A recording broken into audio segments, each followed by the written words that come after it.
न वाल्मीकि रामायण में लिखा गया, न टीवी वाली रामलीला में देखा गया, न किसी श्री राम कथा में सुना गया। खोज रघुवर से जुड़ी एक ऐसी निशानी थी जो अभी तक दुनिया की नजरों से अछूती है। ये जगह देखने में जितनी सुंदर और अद्भुत है, उतनी ही रहस्यमयी है। सीता हरण से पहले राम, लक्ष्मण और सीता इस जगह पर कुछ दिनों के लिए आकर रुके थे। सीता हरण के बाद भगवान श्री राम और लक्ष्मण ने रात्रि विश्राम किया था। इस जंगल में छत्तीसगढ़ में पाया जाने वाला ब्लैक पैंथर मिलता है। जब हमारी टीम उस निशानी की खोज में निकली, तब पता चला कि उसे आज तक कोई क्यों नहीं देख पाया। दंडकारण्य की घाटी में 7 पर्वतों को पार करना होगा, कई नदियों की लहरों को चीरना होगा, चढ़ाई ऐसी कि जान हलक में अटक जाए। उसके बाद सामने आएंगी पत्थरों पर बनी 8000 साल पुरानी कुछ तस्वीरें, जिनका संबंध है सीता हरण से। यही वो शैलचित्र है जिसे सीता हरण के बाद लक्ष्मण ने इन चट्टानों पर बनाया था। अब देखिए, इसमें एक हिरण है, फिर यहाँ पे पंचवटी है, पंचवटी के बाद यहाँ पर ये लक्ष्मण रेखा है। सीता की तलाश में भटक रहे श्री राम ने जहां कड़ी तपस्या की थी, जहां लक्ष्मण ने दीवारों पर चित्र बनाकर सीता हरण की पूरी कहानी बयां की थी,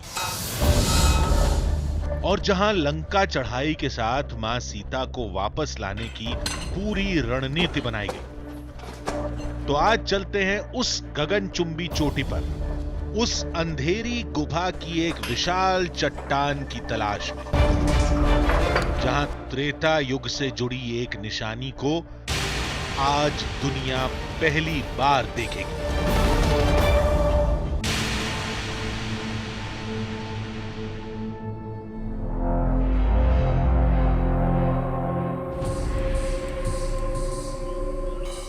नमस्कार, मैं हूं आशीष त्रिपाठी आपके साथ।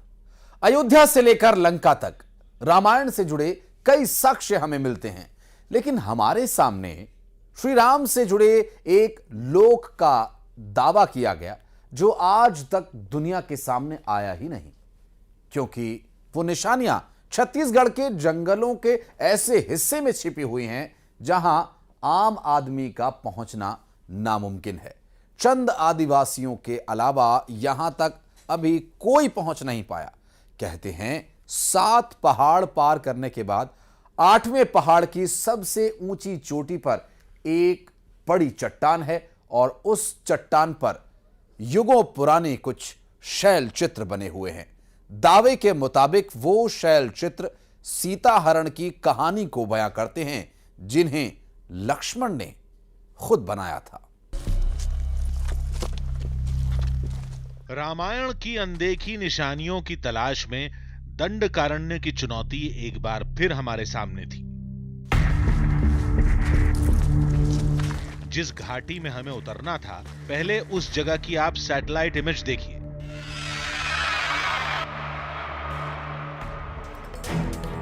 आसमान से यह पूरा इलाका ओम के आकार का दिखाई देता है।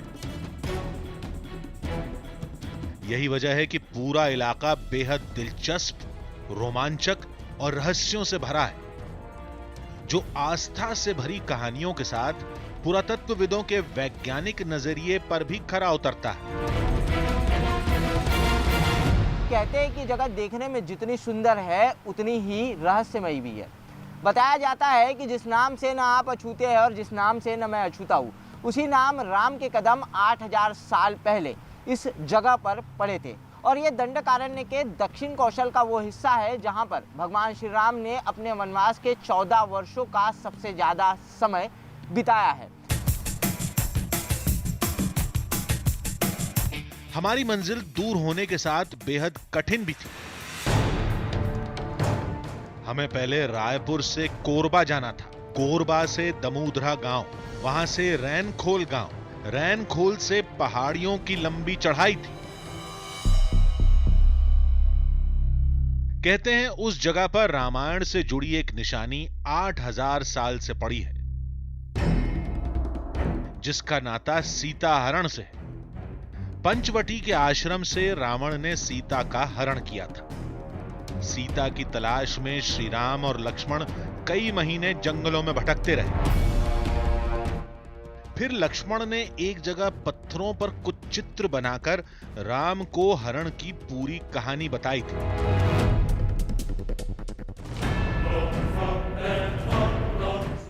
कहते हैं वो चट्टान आज भी है। उस पर बने चित्र कुछ धुंधले हो चुके हैं, लेकिन वो आज भी हरण की पूरी कहानी सुनाते हैं। कोरबा से आगे जाने के लिए हमें गाइड की जरूरत थी, ताकि रास्ता भटके बिना मंजिल तक पहुंचा जा सके। कोरबा में हमारी मुलाकात हरि सिंह से हुई, जिन्होंने सबसे पहले उन निशानियों को देखा था।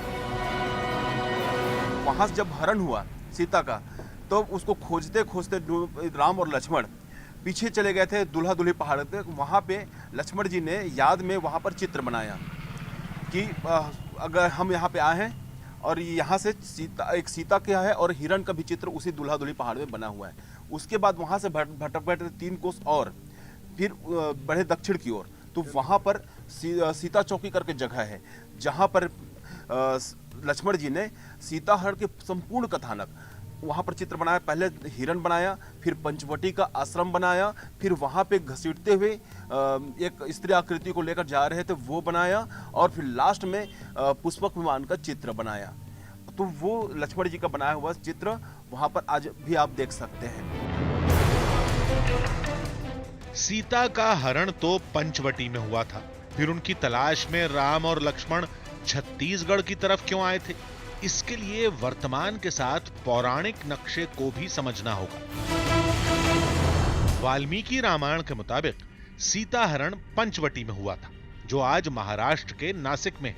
हम जिस निशानी की तलाश में छत्तीसगढ़ के दंडकारण्य में रैनखोल गांव जा रहे थे, वो इस जगह पर है।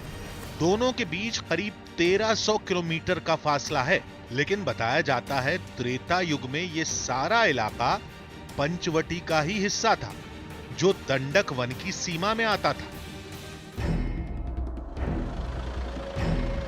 रैनखोल गांव से आगे पहाड़ी रास्ता शुरू हो जाता है। मदद के लिए स्थानीय आदिवासी की जरूरत थी। कई लोगों से बात की, बड़ी मुश्किल से एक शख्स साथ जाने के लिए तैयार हुआ।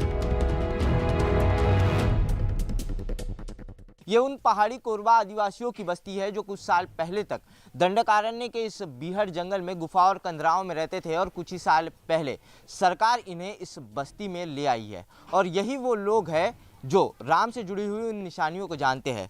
उन्हीं में से एक पहाड़ी कोरबा जयसिंह हमें राम की उन निशानियों तक ले जा रहे हैं, और जयसिंह के हाथ में ये हथियार, ये तीर कमान देखकर आप अंदाज़ा लगा सकते हैं कि इस इंसानी बस्ती के बाहर से ही खतरनाक जानवरों की आमद शुरू हो जाती है, और उसी हिस्से में आगे बढ़ते हुए हमें राम की निशानियों तक पहुंचना है।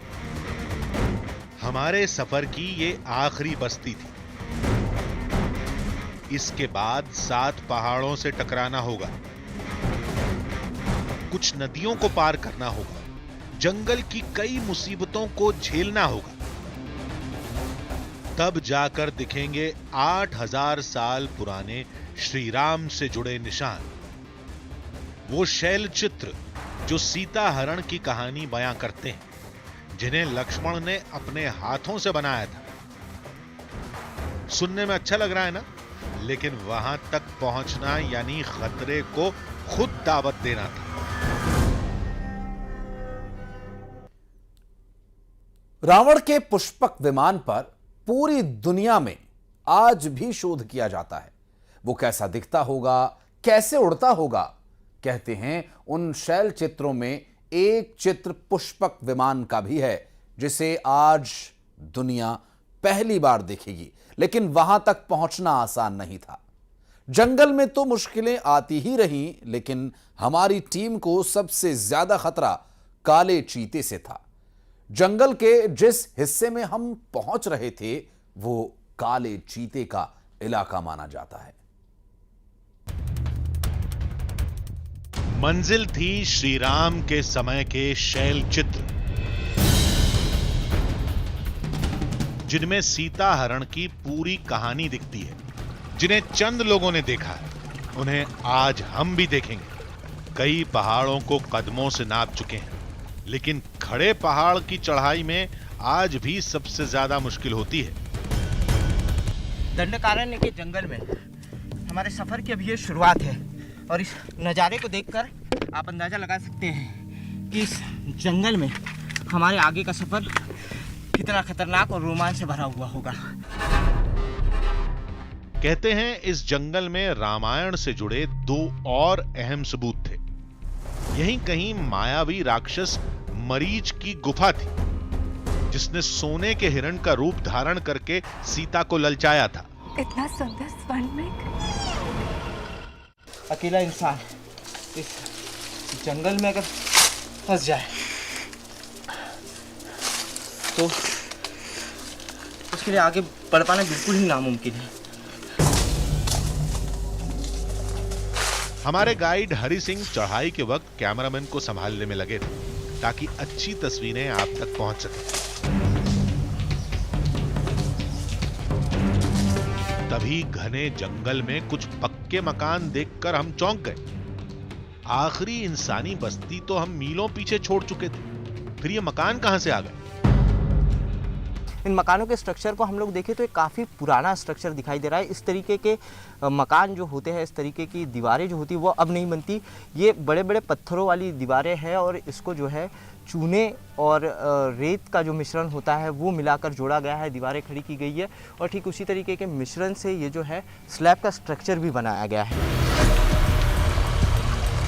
हमारा अंदाजा सही निकला। ऊपर पहाड़ों में जरूर कुछ न कुछ है जिसका नाता रामायण से, श्री राम से, लेकिन इस जगह से सबसे बड़ा खतरा शुरू होने वाला था।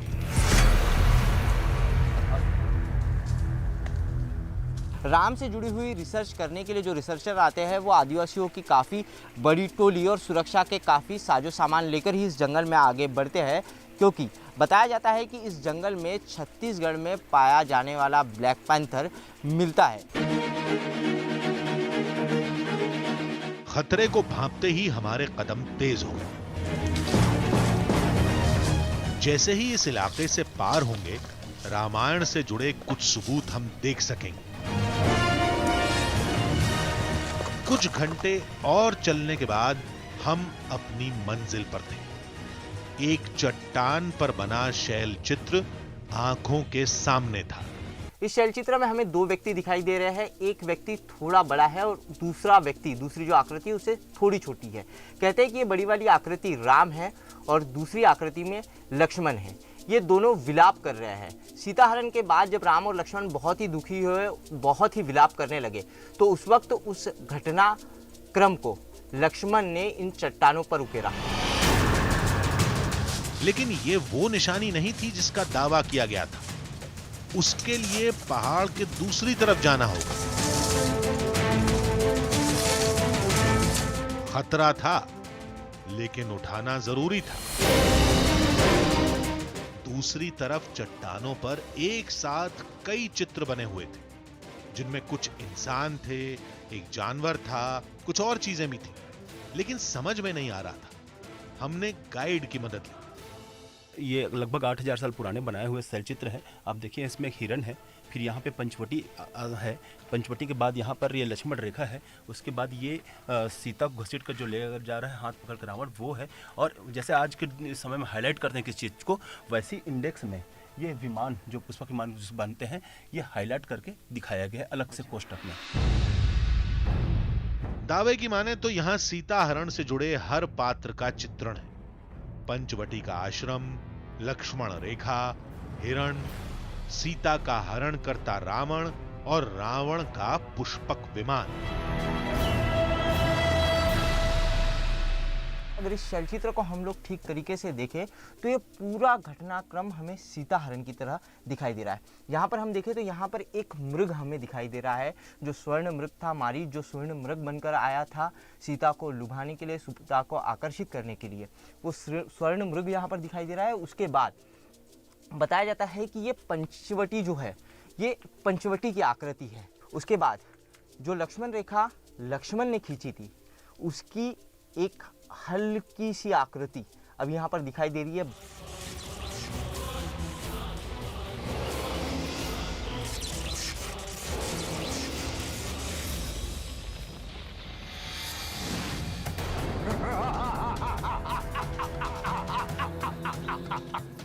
कौन हो तुम?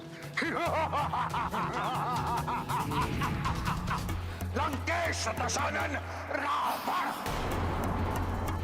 तो यहाँ पर एक आकृति हमें एक ऐसी आकृति दिखाई दे रही है जिसे जबरदस्ती कोई व्यक्ति खींच रहा है। देखिए यहाँ पर रावण का चित्र जो है वो धुंधला हो चुका है, लेकिन सीता का जो चित्र है वो अभी भी क्लियर दिखाई दे रहा है। एकदम अभी भी इस चित्र में स्पष्टता है, लेकिन रावण का जो चित्र है वो धुंधला दिखाई दे रहा है।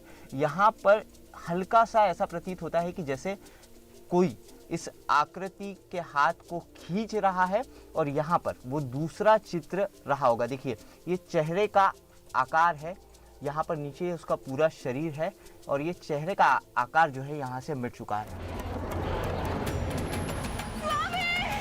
मेरी रक्षा कीजिए ना, प्रभु मेरी रक्षा कीजिए, रक्षा कीजिए स्वामी। उसके बाद बताया जाता है कि ये पुष्पक विमान का चित्र है, जिसे एक स्पेशली इंडेक्स में लक्ष्मण ने बनाया था, विशेष रूप से रेखांकित किया गया था। चट्टान पर उकेरे गए चित्र धुंधले पड़ चुके थे। हरि सिंह नहीं होते तो समझना मुश्किल था, जिन्होंने करीब 15 साल पहले इन्हें देखा था। लगभग 8000 साल पुराने शैल चित्र हैं, जो समय और वातावरण के प्रभाव के कारण ये धीरे धीरे नष्ट हो रहे हैं। तो आपने जब इन्हें 12-15 वर्षों पहले जब इनको देखा था तो तब ये क्लियर दिखाई देते? एकदम क्लियर था, इसमें किसी प्रकार की कोई कमी नहीं थी। और अब धीरे धीरे जब लोग बाग उसको जान करके अब आए तो कुछ तो इसके कुछ पुराने फोटोज हैं आपके? जी हाँ, मेरे पास पुराने फोटो हैं जिसमें क्लियर सब कुछ है। हम कैसे मान लेते कि जो हमें बताया जा रहा है वही सच है?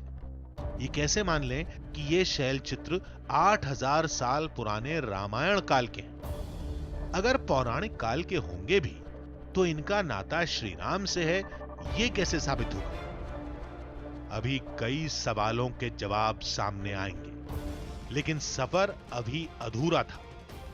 सबसे हैरत अंगेज तस्वीर तो अभी बाकी थी।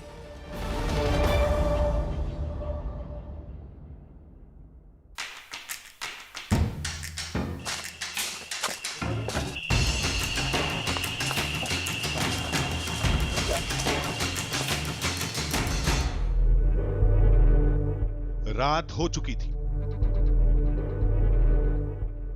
हम पास के एक गांव में जा रहे थे।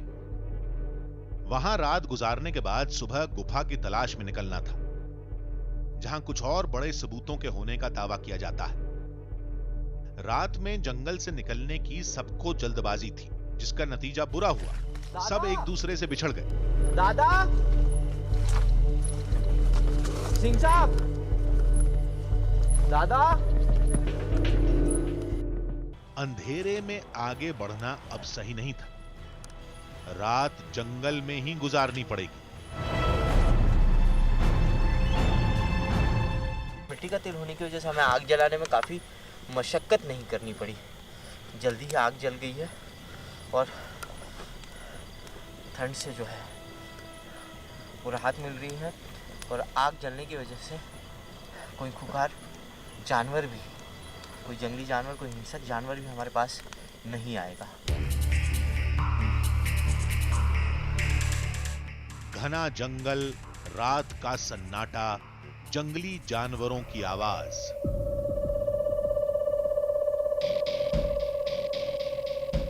खतरा हर तरफ था और खतरों से घिरी बैठी थी हमारी टीम। तभी एक आहट हुई। लगा कोई हमारी तरफ बढ़ रहा है। आदित्य जी, अरे सिंह साहब है। हाँ, अरे सिंह साहब कहाँ रह गए थे हम लोग? यार मैं डर गया था, एकदम अकेला हो गया था पूरा जंगल में। आप ढलान कहाँ? के बाद एकदम डर गया था, कुछ मोड़ने के बाद दिखता नहीं था, अकेला हो गया था पूरा। हम लोग भी जो है कि हम लोग भी पता नहीं ढलान से जहाँ हमको जगह मिली, हमको पहाड़ जो है तुरंत उतरना था। और पहाड़ हम लोग भी सब लोग जो है कि जहाँ से जगह मिली वहाँ से उतरे। गाइड के मिलने से थोड़ी राहत मिली, लेकिन खौफ की वजह से नींद नहीं आई। पूरी रात जागते हुए गुजार दी। इस जंगल में बेहद ही खौफनाक रात गुजारने के बाद अब दिन हो चुका है और दिन की लालिमा जो है वो इस जंगल में साफ दिखाई दे रही है। इस रोशनी के भरोसे हम लोग इस जंगल में आगे का सफ़र तय कर सकते हैं। रात भर हम लोग सोए नहीं है, जिसकी वजह से शरीर में काफ़ी थकान है।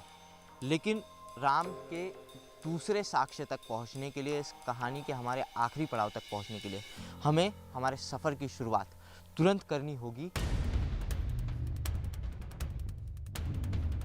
हमारी मंजिल वो गुफा पहाड़ के उस पार थी। कहते हैं सीता की तलाश में भटकने से राम काफी विचलित हो गए थे। फिर उसी गुफा में राम ने भगवान शिव की तपस्या की थी।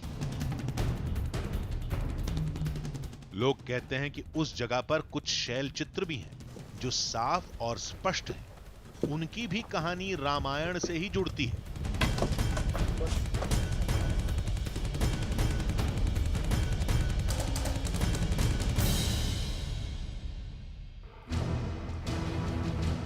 कुछ घंटों की चढ़ाई के बाद हमें पत्थरों पर कुछ दिखा। शायद शैल चित्र ही थे, लेकिन ये तो बदरंग हो चुके थे। आसपास कई चित्र थे, लेकिन सबकी हालत बेहद खराब थी। कहते हैं दंडकारण्य के जंगल के इसी पहाड़ की ऊपरी चोटी पर मौजूद है वो गुफा, जहां पर सीताहरण के बाद भगवान श्री राम और लक्ष्मण ने रात्रि विश्राम किया था। इस गुफा के इस निचली छोर पर कई शैलचित्र यहाँ भी बने हुए दिखाई देते हैं, लेकिन वक्त के साथ ये शैलचित्र काफ़ी धुंधले हो चुके हैं और अब उन्हें सामान्य आंखों से देखने के बाद उस तरीके से बयां कर पाना काफ़ी मुश्किल है। यहां तो बात नहीं बनी। शायद गुफा में कुछ मिले। दावा है कि यह जगह त्रेता युग की है। हमारी निगाहें किसी निशानी को खोज रही थी। इस जगह से हमारे गाइड भी अनजान थे। हम चलते गए, लेकिन कुछ नहीं दिखा। युगों पुरानी ये गुफा सही में अंतहीन है। जैसे जैसे हम लोग इस गुफा के अंदर बढ़ते जा रहे हैं, वैसे वैसे ये गुफा अपना आकार बदलती जा रही है। छोटी छोटी कंदराओं से निकलने के बाद गुफा का और विशाल रूप हमें दिखाई देता है। काफ़ी समय से हम लोग इस गुफा में घूम रहे हैं, लेकिन इस गुफा का कोई अंत हमें नहीं दिखाई दे रहा है। इस गुफा के स्ट्रक्चर को हम लोग ठीक तरीके से देखें तो ये हार्ड रॉक की चट्टानी गुफा है। ये चूने के पत्थर वाली गुफाएं नहीं है जो पानी के कटाव से या किसी अन्य वजह से बन जाती है। ये गुफाएं युगों पुरानी होती है और वैज्ञानिक भी हार्ड रॉक की इन गुफाओं को करीब 8 से 10 हजार साल से भी ज़्यादा पुराना मानते हैं। ये गुफा वाकई अंतहीन थी, लेकिन कोई शैल चित्र नहीं मिला। ऐसी कोई निशानी भी नहीं मिली जो इस जगह को श्री राम से जोड़ सके। लेकिन नीचे हमें कई चित्र दिखे थे जिन्हें सीता हरण से जोड़कर देखा जा रहा था। क्या ये सच है? ये जानने के लिए हमारी टीम रायपुर में एक पुरातत्वविद से मिली। उन्हें सारी तस्वीरें दिखाई, शैल चित्रों से जुड़ी आदिवासियों की मान्यताओं से रूबरू करवाया। जानकार के मुताबिक वो शैल चित्र श्री राम से जुड़े हैं या नहीं, ये पता करने के लिए एक बड़ा शोध करना पड़ेगा।